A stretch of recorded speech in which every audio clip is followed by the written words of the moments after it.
17ই October 2023 ছিল Neymar জুনিয়রের ব্রাজিলের জার্সিতে শেষ ম্যাচ।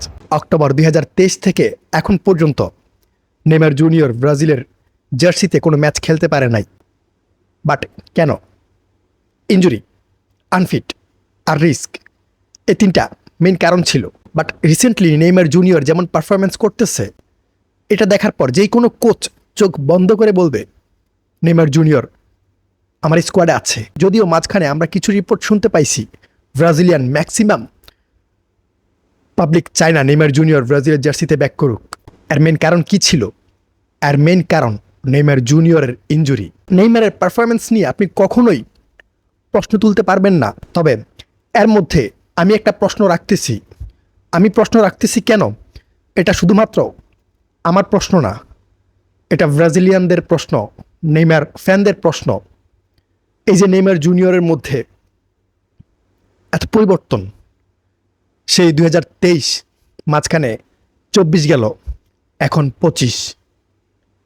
নেইমার জুনিয়র দীর্ঘ একটা সময় ন্যাশনাল টিমের বাইরে আছে। মাঝখানে ACL এর কারণে ফুটবল থেকে বাইরে ছিল, রিসেন্টলি ব্যাক করছে। এখন প্রশ্ন হইতেছে নেইমার জুনিয়র এই যে ব্যাক করছে, সে কি তার আগের পারফরমেন্স দিতে পারবে? নেইমার জুনিয়র আগে যেইভাবে খেলছে ওইভাবে খেলতে পারবে? এই যে আমরা এত হোপ নিয়ে বসে আছি, নেইমার জুনিয়র 2026 বিশ্বকাপে আমাদেরকে ভালো কিছু উপহার দিবে। নেইমার জুনিয়র তার ক্যারিয়ারের শেষ সময়ে হইতে পারে ক্যারিয়ারের শেষ বিশ্বকাপ, এই বিশ্বকাপটা নেইমার জুনিয়র উইন করবে, আমাদেরকে উপহার দিবে। দেখেন, আমি সোজা কথাই বলি, এখানে ইমোশন দিয়ে কোনো কাজ হবে না। ACL ইনজুরি এমন একটা ইনজুরি, যে ইনজুরি থেকে ব্যাক করার পর একজন প্লেয়ারের সব কিছু চেঞ্জ হয়ে যায়। একজন প্লেয়ারের গেমিং স্টাইল, একজন প্লেয়ারের মন মানসিকতা, একজন প্লেয়ারের সিস্টেম, সব কিছুই চেঞ্জ হয়ে যায়। ইভেন ACL নিয়ে আমরা এমন স্টোরিও জানি, একজন প্লেয়ার তার প্রাইম টাইম কাটাইতেছে, বেস্ট ফুটবল খেলতেছে, বাট ওই প্লেয়ার ACL ফেস করছে। আর ওই ACL থেকে ব্যাক করার পর সে টোটালি চেঞ্জ। তার যে গেমিং স্টাইল ছিল, তার যে আক্রমণ ছিল, তার যে গেম ছিল, ওইটা সে দিতে পারে নাই।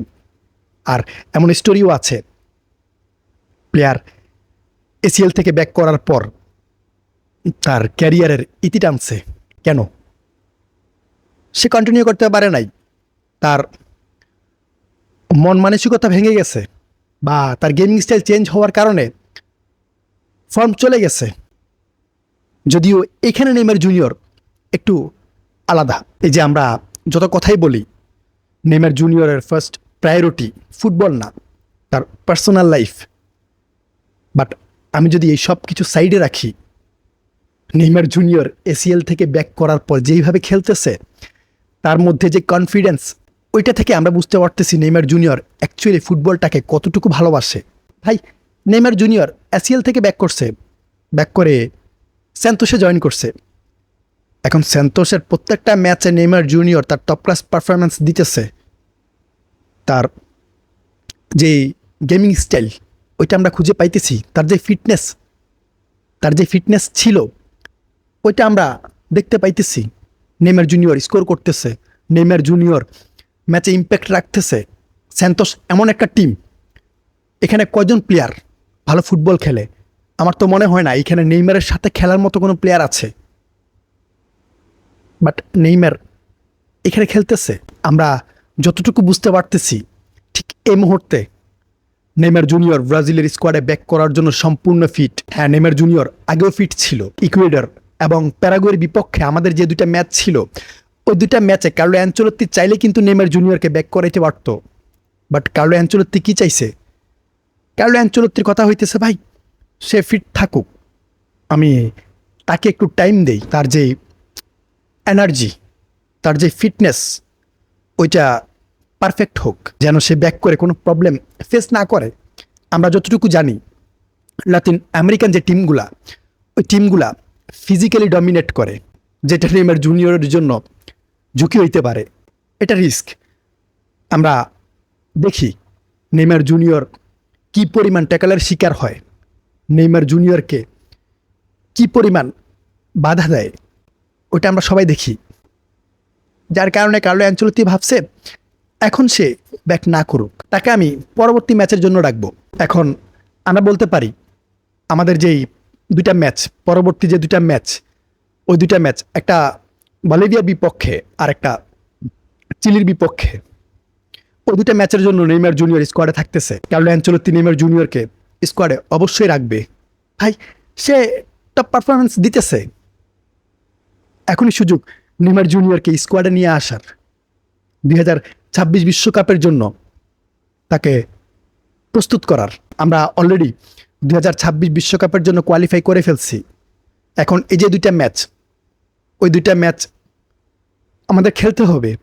সো কার্লো অ্যানচেলত্তি ওইভাবে পরিকল্পনা করবে, হ্যাঁ নেইমার জুনিয়র 90 মিনিট খেলবে না বা কার্লো অ্যানচেলত্তি খেলাবে না, বাট এই টিমটার সাথে অ্যাডজাস্ট করাইতে হইলে নেইমার জুনিয়রকে এখনই স্কোয়াডে নিয়ে আসতে হবে। সামনে আমাদের ফ্রেন্ডলি ম্যাচ থাকবে, ওইগুলা ইউরোপিয়ান টিমগুলোর সাথে থাকবে। হ্যাঁ, এই দুইটা ম্যাচে ঝুঁকি আছে, যার কারণে কার্লো অ্যানচেলত্তি হয়তো মোটামুটি গেম টাইম দিবে জাস্ট অ্যাডজাস্ট করার জন্য, দেখার জন্য। বলতে পারেন এখন থেকে নেইমার জুনিয়রের 2026 বিশ্বকাপের প্রস্তুতি শুরু। নেইমার জুনিয়রের মূল টার্গেট থাকবে ফ্রেন্ডলি ম্যাচগুলা, ওই ম্যাচগুলা টপ টিমগুলোর সাথে হইতে পারে। লাস্ট ইয়ার আমরা যেমন দেখছি, এখানে স্পেন ছিল, দেন আই থিঙ্ক ইংল্যান্ড ছিল। সো এমন যদি হয় তাহলে নেইমার জুনিয়র নিজেকে ঝালাই করে নিতে পারবে। কার্লো অ্যানচেলত্তির এই মুহূর্তে মূল টার্গেট হইতেছে নেইমার জুনিয়রকে ওইভাবে টিমটার সাথে অ্যাডজাস্ট করানোর, যেন 2026 বিশ্বকাপে স্কোয়াডে কোনো প্রবলেম না হয়। কারণ এই যে নেইমার জুনিয়র, এই নেইমার জুনিয়রকে নিয়ে মূল পরিকল্পনা হবে। আপনি নেইমার জুনিয়রকে ছাড়া 2026 বিশ্বকাপের স্কোয়াড কল্পনাও করতে পারবেন না, কারণ নেইমার জুনিয়র আমাদের মেইন প্লেয়ার, নেইমার জুনিয়র আমাদের play maker. So Neymar junior আগামী 2 ম্যাচের জন্য ব্যাক করতেছে, এটা শিওর। এখন এই বিষয়ে আমি বিস্তারিত বলতে চাইতেছি না, স্কোয়াড ঘোষণা দিক, দেন এটা নিয়ে কথা বলবো।